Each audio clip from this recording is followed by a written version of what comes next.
Oke, video kali ini singkat aja kali ya, jadi saya rekam pakai handphone aja dan oh iya, belum pembukaan. Assalamualaikum warahmatullahi wabarakatuh. Halo semuanya, kembali lagi bersama saya Jofri Gentra Putra di channel Pemula IT pastinya. Dan ya, sebelumnya kan saya pernah bilang di video yang ngebahas pengalaman pakai Core 2 Quad Q 6600, dan pada video kali ini saya akan overclock CPU tersebut lagi karena sebelumnya sempat blue screen dan saya kira penyebab blue screennya itu gara-gara di overclock. Ternyata pas saya analisis lagi ternyata enggak, ternyata masalahnya dari RAM ya. Dan ya, daripada CPU saya lemot lagi pakai stok dari clock speednya gitu, saya mau overclock lagi ke 2,9 GHz atau 3 GHz ya. Oke, langsung saja berikut langkah-langkahnya. Jadi ini kita masuk segmen telur alias tech vlog with Diruga lagi ya. Udah lama kita nggak segmen telur. Oke, langsung aja saya akan bongkar dulu PC saya. Oke, teman-teman udah bisa dilihat ada PC saya di situ ya. Ini PC-nya pakai HSF AMD, tapi sebenarnya bukan AMD, ini Intel ya. Saya pakai HSF AMD karena nggak berisik ya. Pertama saya akan ambil obeng dulu untuk membuka heatsink dari motherboard heatsink dari PC ini ya. Saya menggunakan stok coolingnya dari Lenovo, dan stok cooling Lenovo ini bagus ya. Jadi saya dulu membeli motherboard ini paketan ya, harganya 200.000 tapi saya tawar jadi 160.000 dan deal. Kenapa deal?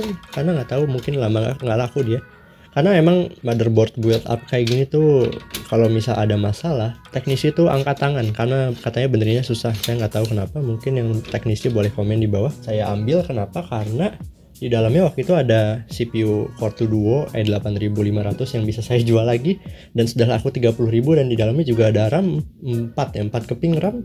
Saya jual total ya laku 50. Jadi saya beli motherboardnya dengan 4 slot RAM ini saya jadinya mungkin ya 50 plus 30 80 ribuan jadinya ada saya beli motherboard ini. Sebelumnya CPU ini saya beli terpisah ya. Sebelumnya saya pakai Core 2 Duo dan pakai motherboard motherboard 945 ya, jadul banget itu. Motherboard tersebut saya jual, jadi hitungannya saya upgrade tanpa mengeluarkan budget yang tinggi gitu. Jadi saya cuma beli CPU juga ya, CPU doang ya. Oke, let's go aja, kita bersihin dulu deh ininya, si heatsink bekas-bekas pastanya. Oke, teman-teman bisa dilihat di sini. Ini adalah CPU Intel Core 2 Quad Q 6600 yang akan saya overclock pakai solatip hitam kayak gini. Nah, solatip hitam ini fungsinya buat nutupin beberapa kuningan yang ada di sini. Dan kenapa ditutup?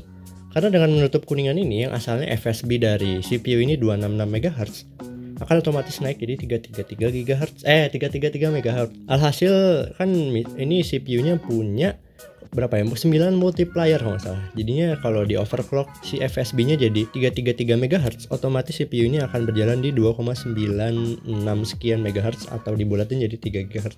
Yang asalnya kan FSB-nya 266 ya. Jadi FSB di motherboard ini kalau dipasangin CPU ini tuh bakal berjalan setinggi 266 MHz. Tapi kita akan overclock FSB-nya. Jadi kita akan tutup kuningan ini, lalu FSB-nya otomatis akan berjalan di 333 MHz yang kalau dihitung ada CPU-nya itu 9 multiplier, jadinya 333 kali 9 296 MHz. 2,9 GHz ya Allah dari. Nggak tahu, saya lagi capek ngomong ya. Oke, let's go. Untuk mana aja pin yang ditutup saya akan masukin gambar ya di sini ya. Oke, kita akan langsung tutup ya. Oke, teman-teman, langkah pertama sih sebenarnya ini satu langkah doang, yaitu teman-teman tinggal bisa lihat di sini. Di sini ada banyak kuningan pin ya. Teman-teman tinggal tutupin aja pakai solatip. Kalau bisa sih isolasi kabel ya yang tahan panas. Di sini. Di yang pertama saya buletin aja dah nanti ya. Di yang pertama situ tuh kalian perlu tutupin aja. Dan saya pakai isolasi ini. Saya nggak tahu aman atau enggak, tapi harusnya ini aman kan, ini tahan panas juga. Dan sekecil ini aja sebenarnya, sekecil ya biar nutupin satu lubang itu doang sih sebenarnya. Sebenarnya agak kurang nempel, tapi isolasi kabel saya hilang gitu, saya nggak nemu di mana. Jadi saya mungkin cari dulu deh isolasi kabel. Jangan pakai, kalau pakai isolasi yang ini, yang buat apa ini sebenarnya ya, yang kayak gini nih, yang hitam kayak gini, ini tuh nggak nempel. Saya coba ternyata.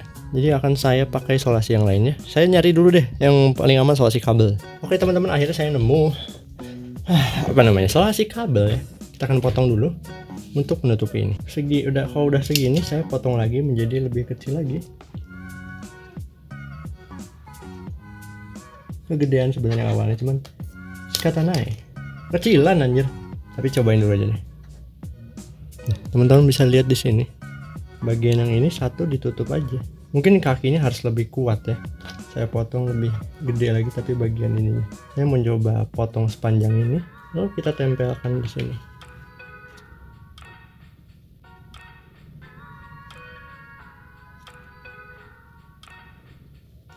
Oke, teman-teman bisa lihat di sini ini udah ketutup.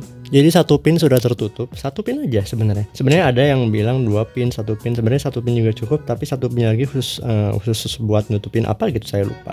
Dan jika sudah gini, langsung pasang di PC kalian. Langsung pasang aja. Dan ya walaupun rada nongol dikit nggak apa-apa. Yang penting ketutup si pinnya tadi.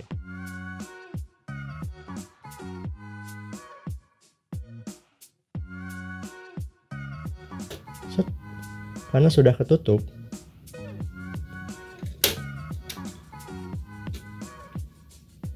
dan kita kunci.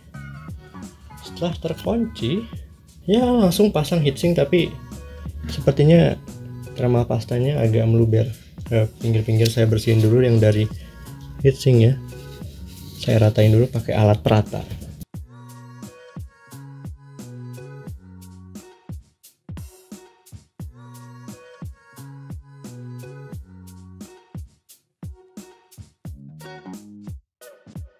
Oke, setelah itu teman-teman langsung colokin saja power. Bismillahirrahmanirrahim. Ininya kita belum masang. PC saya ini nyala sendiri dan ada masalah di, nggak tahu masalah di mana ya. Pokoknya setelah dicolok no display ya, no display ini nggak nyala. Nah, cara nyalainnya tuh setelah si indikator power LED-nya mati, pencet tombol restart dan otomatis PC saya akan booting gitu. Kalau nggak dipencet restart nggak akan booting. Dan anehnya di PC nggak bisa di shutdown. Sebenarnya bisa di fix dengan reset CMOS, tapi gitu lagi setiap beberapa minggu gitu ya. Nih, ini udah bisa booting, berarti CPU dan RAM kebaca. Dan teman-teman bisa dilihat di sini, Intel Core 2 Quad Q 6600 itu pakai 266 MHz untuk FSB-nya dan dikali 9, jadi multiplier-nya ada 9. Total clock speed-nya jadi 2,6. Tapi teman-teman setelah bisa dilihat di sini, setelah di overclock menggunakan cara tadi, Intel Core 2 Quad Q 6600 yang awalnya 2,4 GHz tapi CPU speed-nya terbaca 3,0 GHz. Dan teman-teman bisa lihat nanti saat booting ya, teman-teman bisa lihat si di CPU Z ya. Oke, teman-teman udah bisa lihat di sini. Kita cari CPU Z deh. CPU Z. Dan setelah terbuka, ya mouse saya ketutup tripod, saya nggak bisa mencet, saya nggak bisa gerakin mouse. Oke. Dan teman-teman bisa dilihat di sana, CPU speednya jadi 2,9 sekian GHz yang atau dibulatin jadi 3,0 GHz. Dan terbaca juga di task manager bahwa di CPU-nya terbaca speednya 3 GHz, dan walaupun di tulisannya SKU-nya 2,4 GHz ya, SKU-nya tuh Q6600 yang speednya 2,4 stoknya, tapi setelah di overclock ya biasa dilihat di ini. Untuk di benchmark atau di stress test juga ini aman ya. Ini di stress test dan suhu CPU-nya di 66 derajat ya, suhu maksimal, dan minimalnya di kita benchmark juga aman tuh. Dan Q6600 yang sudah di overclock ke 3 GHz ini ayolah sebelum memori HP saya habis. Nah, lebih kencang dari APU AMD A10 7850K yang memiliki 4 core 4 thread kalau nggak salah. Dan ya mantap kan. Untuk minimum CPU-nya suhunya 51 derajat dan bisa turun lagi. Oke, itu tadi cara mengoverclock CPU Intel Core 2 Quad Q 6600 menggunakan beberapa alat lah. Pokoknya satu langkah doang, yaitu tinggal tutup tadi si pin itunya. Lalu ya otomatis akan berjalan di 3,0 GHz. Ini disebut tape mode ya. Kalau dalam Intel Core 2 Quad Q 6600 itu disebutnya FSB mode atau tape mode. Ya sebenarnya kalian juga bisa ya mengubah FSB Intel Core 2 Quad Q 6600 di motherboard atau di BIOS-nya. Kalau motherboard kalian tuh support, dan setahu saya chipset Q35 atau motherboard yang build up itu nggak bisa buat overclock CPU ataupun FSB-nya ya.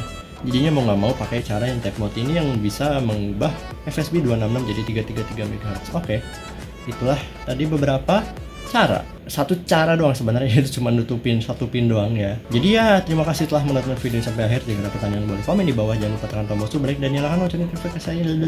Mohon maaf jika ada kesalahan kata atau kesalahan dalam penyampaian informasi. Baik, saya Jofri dengan Putra pamit undur diri. Wassalamualaikum warahmatullahi wabarakatuh.